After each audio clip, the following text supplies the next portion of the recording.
Growing up in our quiet, peaceful little town felt like living inside a postcard. Tree-lined streets, spacious yards, friendly neighbors who knew everyone. It wasn't the kind of place where you ever felt the need to look over your shoulder, not even walking home late at night. That sense of absolute safety was probably why my parents felt comfortable leaving me, their 12-year-old, home alone for the first time that night. This was back when I was 12, maybe 13. My older sister wasn't home for some reason, and my parents, having had us relatively young, were still pretty active, often going out or traveling on weekends. They left me a $20 bill and strict instructions to wrap up any leftover pizza. For a kid my age, it was the perfect setup. The whole house to myself, a night of video games, and pizza delivered right to the door. I was deep into a James Bond obsession back then, specifically the PS2 games. I'd just finished Nightfire for the third time and was buzzing with that gamer high. Time to order the pizza. There was a local place, Johnny's, just 3 blocks away. It was a family favorite, though it's been closed for years now.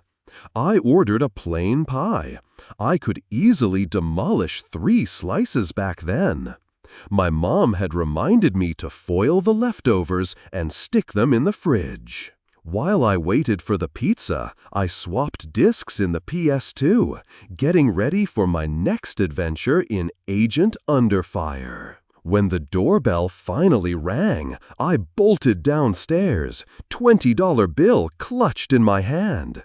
Mom said to tip $4, which for a 3-block trip back then was pretty generous. The guy at the door, he was probably in his early 30s, but he looked rough, like he hadn't slept or maybe washed in a long time. He had this really long, scraggly beard that looked greasy, glasses that seemed a bit smudged, and he was wearing a black trucker's hat pulled low. I handed him the money and asked for the change back. As he was counting out the change, his eyes darted past me, looking deep into the house. Then he looked back at me, holding my gaze for just a second too long, and his voice was low and deliberate when he asked, "You alone here?" I froze. Even at 12, I knew that question from a stranger was wrong. It felt invasive. My parents had taught me well about being careful. I blurted out the first thing that came to mind. "No, my parents they're on their way home now." A stupid lie in hindsight. I should have just said no. But he knew. No cars in the driveway, just a kid answering the door. He knew. He finished counting the change, handed it to me along with the pizza box, and I quickly closed the door, locking it immediately. I took the pizza to the kitchen, ate my 3 slices, wrapped the rest, and put them away. Mission accomplished. Then it was back upstairs for more James Bond. Hours melted away as I played Agent Under Fire, less gripping than Nightfire, but still good enough to lose myself in. It must have been around 11 o'clock when the doorbell rang again. Assuming it was my parents, finally home, I ran downstairs to greet them. "Mom? Dad?" But the voice that answered from the other side was unfamiliar. It was a man. "Hey, I need help."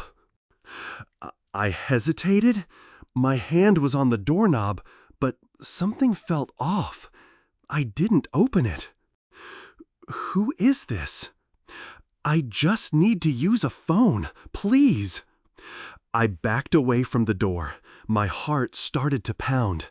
There was a small window pane at the top of the door, but it was dark outside, And honestly, I was too scared to even peek through it. I knew with absolute certainty that opening that door was a terrible idea. As I started walking back upstairs, the stairs are right opposite the front door. The man outside started banging. Not violently, but deliberately. Hard enough to make the door rattle slightly. "Wait, please, I need help." And that's when I knew he had seen me. He was watching through that little window as I walked up the stairs. He knew I was still there. I spun around. Even in the dark of the porch, I could make out the shape of his head silhouetted against the glass. I couldn't see his eyes, but I knew with a chilling certainty that he was staring right back at me. I turned and sprinted up the stairs, my mind racing. The only house phone upstairs was in my parents' bedroom. I burst into their room, grabbed the phone, and dialed my mom's cell number. She picked up. I imagined her relaxing with a glass of wine or two downtown. But whatever state she was in, my words instantly brought her to full alert. "Mom, Mom, there's a man at the door. He wants to come in. He says he needs help." Her tone shifted immediately.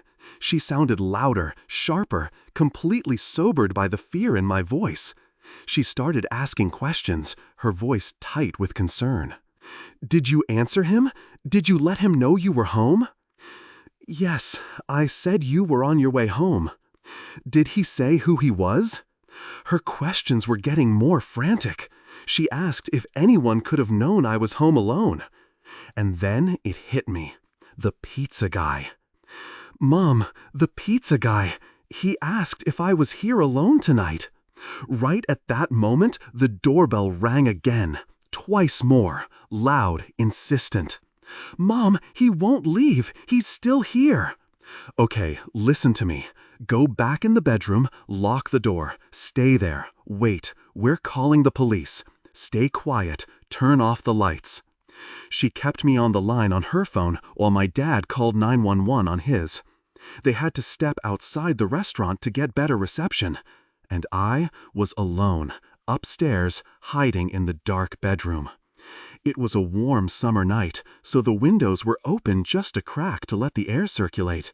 And through the window in my parents' room, I heard it. The quiet, unmistakable creak of the gate on the side of the house. The gate that led to the backyard. It opened slowly, deliberately. "Mom, the gate is opening." "Shh, stay quiet, stay in the room, keep the lights off, the police are coming." "What if he tries the den window? It's right there." "Just stop talking, stay quiet, wait for the police." She kept talking, giving me updates from the 911 operator, reminding me to stay quiet. This time, much closer. The unmistakable sound of footsteps. Inside the house, downstairs, slow, searching. "Mom, footsteps. I hear him. He's inside." I heard my mom scream something into the other phone, a raw, desperate sound. "He's inside the house! Hurry, please!" Mom told me to hide under the bed immediately, right then. For my 12-year-old self, the horror was almost too much to comprehend. This was real. He was inside. The only thing that offered any sliver of protection was the tiny, flimsy lock on my parents' bedroom door. Then I heard them. Footsteps. On the stairs. Heavy, deliberate. They were coming up. The stairs lead directly to my sister and my bedroom first, down the hall. My parents' room is further down. The footsteps reached the top of the stairs and faded for a moment. He was in our rooms, searching. "Stay hidden. The police will force their way in. Don't move until you hear them inside." The footsteps returned, coming down the hallway towards this room, towards me. They stopped right outside the door. I heard the doorknob turn, slowly pushed down. He found it was locked. He tried again, pushed harder, as if somehow that would magically open it. Then a light knocking, just a few taps, soft, taunting. But he didn't say anything, not a word. He tried the doorknob one last time. Then the footsteps moved away, back down the hall, down the stairs, deeper into the house, the sound fading away into the silence. I lay there, trembling, trying with every fiber of my being not to cry, not to make a single sound. I didn't even dare whisper into the phone, too scared to breathe too loud. "Okay, honey, the police are here. They're inside. You can come out. You can unlock the door." I didn't hear them kick down the front door like I expected. Instead, I suddenly heard multiple heavy footsteps on the stairs and a man's voice shouting my name, identifying himself as an officer. I unlocked the door. There were 2 officers right outside and 2 more downstairs. They hadn't needed to force the front door. The back door, the one leading into the kitchen, was wide open, and the sliding glass window next to it slid completely open. That's how he got in. I had to tell the police everything, right there with my parents listening in on the phone as they drove home. I told them about the pizza guy, how he'd asked if I was alone. By the time my parents got home, only 2 officers were still there. They took down all the details, including the description of the pizza guy, and said they'd investigate. The next night, my parents took me to Johnny's. They wanted me to point the guy out, but he wasn't there. My parents asked the manager about an employee who fit the description. The manager said that sounded like Phil, who was out on a delivery right then. After they explained what happened, the manager became defensive, insisted Phil would never do anything like that, and asked us to leave. My parents made a scene, swore they'd never order from there again, and we left. My parents contacted lawyers, but none of them took the case. Lack of concrete evidence, they said. A waste of time. So nothing ever came of it, officially. We never went back to that pizzeria, and it was a very long time before my parents felt safe leaving me home alone again after that night. Because, ultimately, I do think it was the pizza guy, or at least someone connected to him. Who else would have known I was home alone? When I was a teenager, my parents made a drastic change. They retired and decided to build their dream home, not in some sunny suburb, but deep in the secluded backcountry of North Idaho. We packed up our lives in California and moved to a place where the nearest neighbor was miles away, hidden behind endless, dense forest. This forest wasn't just a few trees. It backed right up to national parkland and vast paper mill logging grounds. The house itself was huge, a 2-story monster with everything you could imagine. A gym, a full bar and pool room, even a legitimate movie theater set up in the basement. It felt like a place you'd only see in magazines, remote, quiet, utterly perfect. Or so it seemed. I had a high school girlfriend at the time. One night, with my parents out on a date downtown, I invited her over. The place was ours for the night. Total privacy. Being the rebellious teen I was, I even cracked open a beer, figuring who was gonna know. We headed down to the basement, into the dark comfort of the movie room, ready to watch Gladiator. Everything was normal at first. The movie played, we were comfortable. But somewhere past the halfway point, maybe close to midnight, something in me just switched. Suddenly, I was slammed with this overwhelming feeling, pure fight-or-flight adrenaline. It was like my body knew something was wrong, something my eyes couldn't see. My heart was hammering against my ribs, and I couldn't stop glancing at the uncovered windows behind us. They looked out into the pitch-black, solid wall of the woods, and it felt like that blackness was looking back. I didn't want to freak out my girlfriend. I tried to push the feeling down.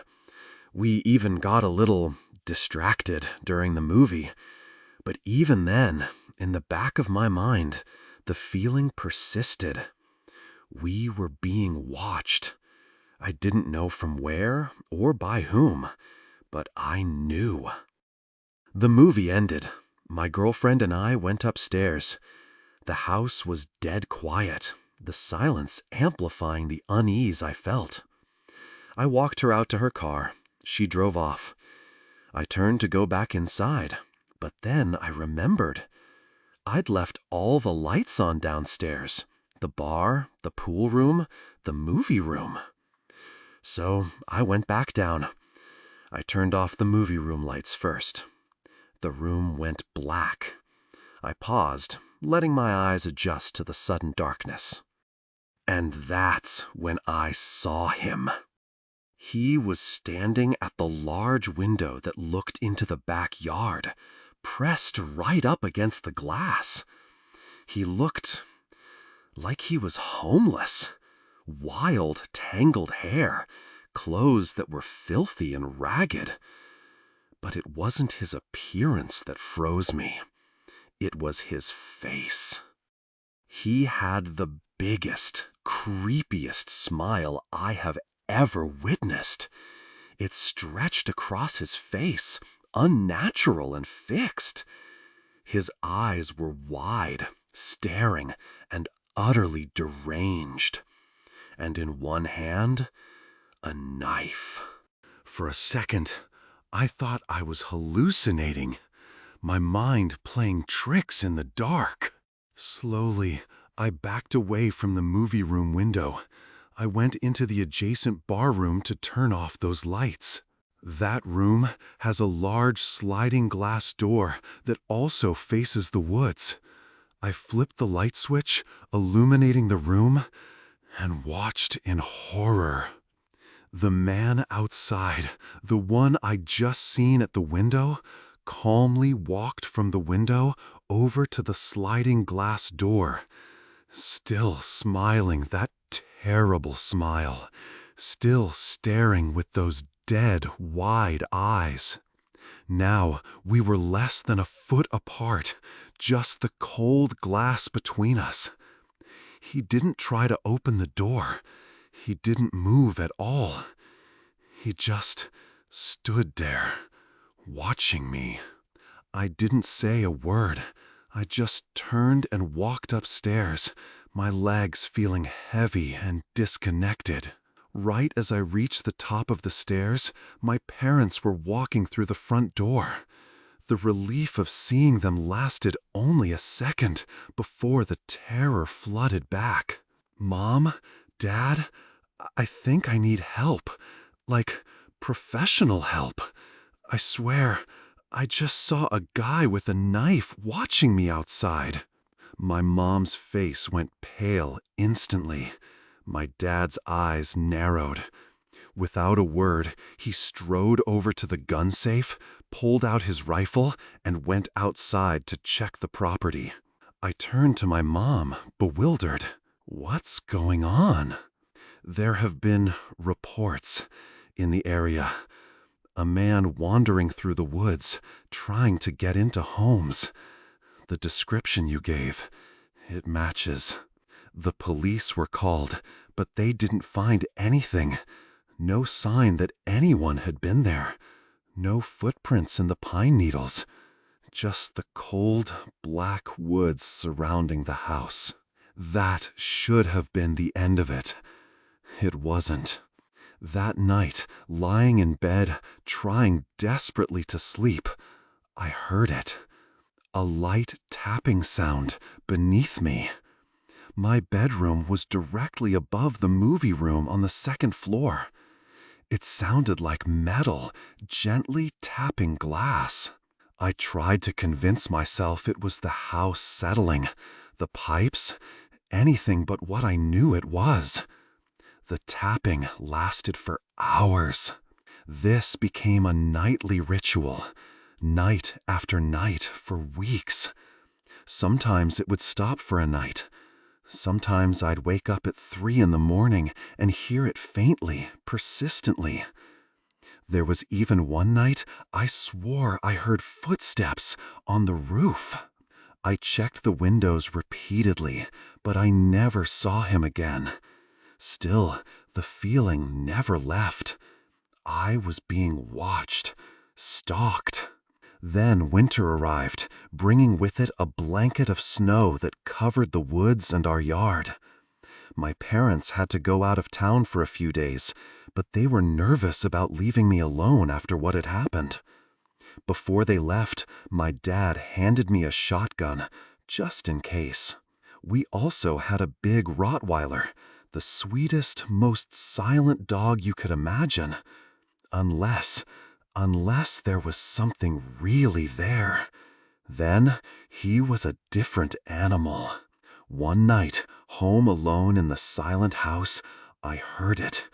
Slow, distinct, crunching footsteps outside. Heavy, deliberate, walking in the snow around the house. The dog, who had been asleep at my feet, was instantly awake. His ears pricked forward, and a low, guttural growl rumbled in his chest. He got up, went to the front door, and started barking, ferocious, loud, non-stop. He only ever did that when he saw something real. I stayed absolutely silent, frozen. I didn't want whoever was out there to know I was home. Didn't want them to know I was alone. Then came the knock. Slow, hollow, taunting, on the front door. I didn't answer. I slept with the shotgun next to me that night. Bedroom door locked, blinds drawn. The dog a warm, growling weight at the foot of the bed. The next morning, the first thing I did was go outside, and what I saw made my stomach drop. Footprints, fresh, bare human footprints, circling the entire house in the snow. They stopped at every single window, large and small, as if someone had paused, trying to peer inside, searching for me. I followed the prints around the property. They led away from the house, into the dense woods. I followed them for maybe half a mile. Then they started to change, zigzagging, veering off, looping back on themselves, like whoever made them was deliberately trying to throw off anyone following. I turned back. Something deep inside me screamed that going any further was a terrible, terrible idea. That night, the tapping came back, louder this time. I knew it was him. I unlocked my bedroom door, grabbed the shotgun, stepped out onto the second-story deck. I flipped on the floodlights that illuminated the backyard. There he was, standing at the edge of the woods, just outside the pool room door. The same man, the same wide, dead eyes, the same impossible smile, and the same knife in his hand. staring directly at me, 50 feet away, like he could see through the darkness, through the house, right into my soul. "Get out of here! If you don't leave, I'll put one right through you!" He didn't move, didn't flinch, didn't break eye contact, just stood there, unblinking, grinning that terrible grin. I raised the shotgun and fired a warning shot into the air. Finally, a reaction. He staggered back slightly. Then, slowly, deliberately, he turned and walked back into the woods, still facing me as he retreated into the darkness. That was it. I sprinted downstairs, threw open the sliding door, and unleashed the dog. He shot out into the forest like a black missile, barking and snarling with a ferocity I'd never seen before. He had a shock collar, so he couldn't go too far, but I like to think he chased that man off for good. Because after that night, under the floodlights, I never saw him again. It was March of 2022, spring break during my second year of college. My friends and I, there were 6 of us, 4 guys and 2 girls, decided we needed to get away. Forget school, forget stress, maybe even try to forget our phones for a few days. We rented a cabin down in South Carolina. The plan was simple. Drink too much, play music too loud, make some questionable memories we'd laugh about later. The cabin itself was ridiculously cheap for its size. 2 stories, a big wraparound porch, 2 bathrooms. The listing said it was on private land near a lake, but near turned out to be a relative term. It was way out there, miles from the nearest town, surrounded by nothing but dense, unbroken forest. The guy who owned the place, "Just don't go wandering too deep into the woods now, here? Some old stuff back there. Wells, busted fences, snakes. Don't want to get yourselves turned around." We all laughed about it later. Figured he was just trying to add some spooky southern charm to the experience. But when we actually got there, it wasn't funny. The drive took forever. Our GPS died an hour before we arrived. The last part of the road was just dirt and gravel, barely wide enough for the car. And the trees, they just got thicker and thicker the closer we got. It felt like they were closing in. When we finally saw the cabin, we all went quiet. It didn't look like the pictures at all. It was older, dirtier. The windows were covered in grime, and a few of the shutters were hanging loose by their hinges. Outside, there was this faint, unpleasant smell, like old garbage mixed with wet, rotting wood. We tried to brush it off, made jokes about it, adding character, unloaded our stuff, claimed rooms, and started drinking by 7. The first night was fun. We grilled burgers on the porch, blasted music from a Bluetooth speaker, played cards until we were buzzed and laughing. But around 11, it started getting cold, so we moved inside. That's when I really noticed the woods. Not just dark like nighttime dark. I mean completely black. A solid, impenetrable wall of blackness right outside the windows. The porch lights barely reached more than a few feet. The trees were so dense, it felt like they were pressing in on the cabin from all sides. There were no sounds either. No crickets, no wind in the leaves, no rustling, just total heavy silence pressing in. When we ended up crashing around 2 a.m., I had one of the small rooms on the ground floor, right off the kitchen. Just a bed and a window that faced directly into that black wall of trees. At around 4:15, I woke up, just like that. No dream, no noise, just wide awake.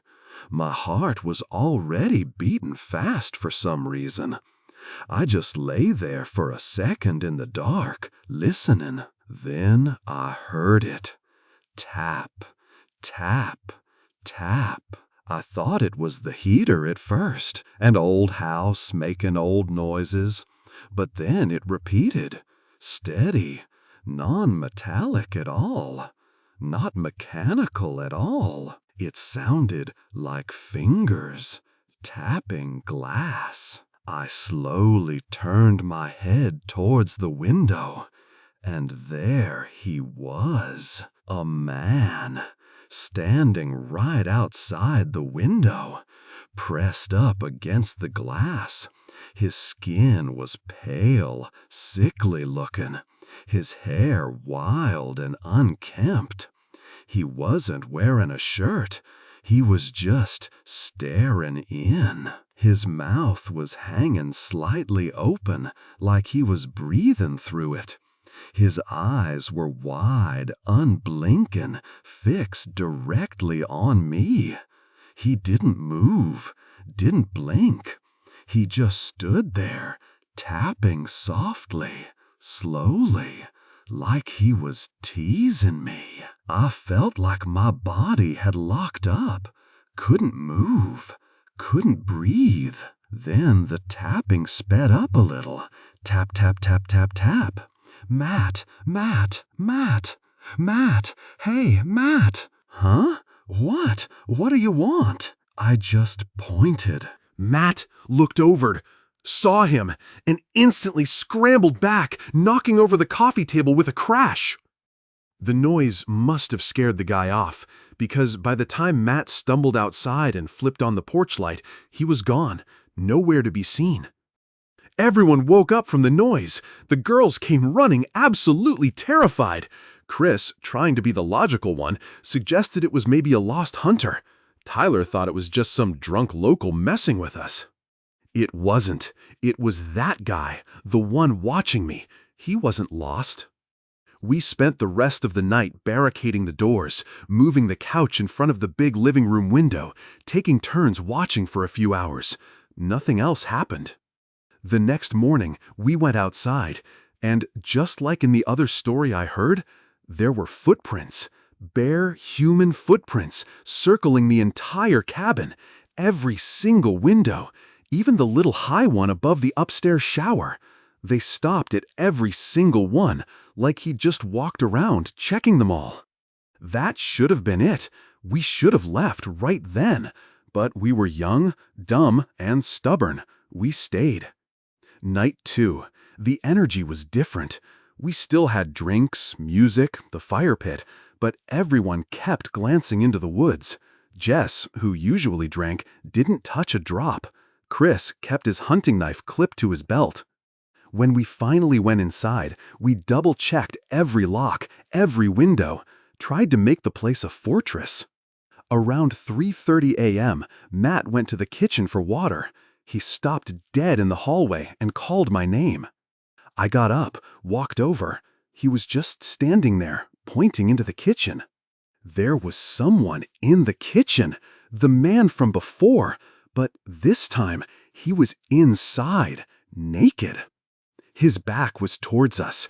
It was covered in long, raw-looking scratches, like he'd clawed himself or run through thorns. He was standing in front of the fridge, just staring at it, swaying slightly back and forth, like he didn't know what it was. Matt didn't speak, just slowly backed up. We all gathered silently at the hallway entrance, 6 of us, armed with whatever we could find. I had a pocket knife. Sarah had the fire poker. Chris grabbed a broken chair leg he'd snapped earlier trying to be funny. Makeshift weapons against whatever he was. We turned on the light. He was gone.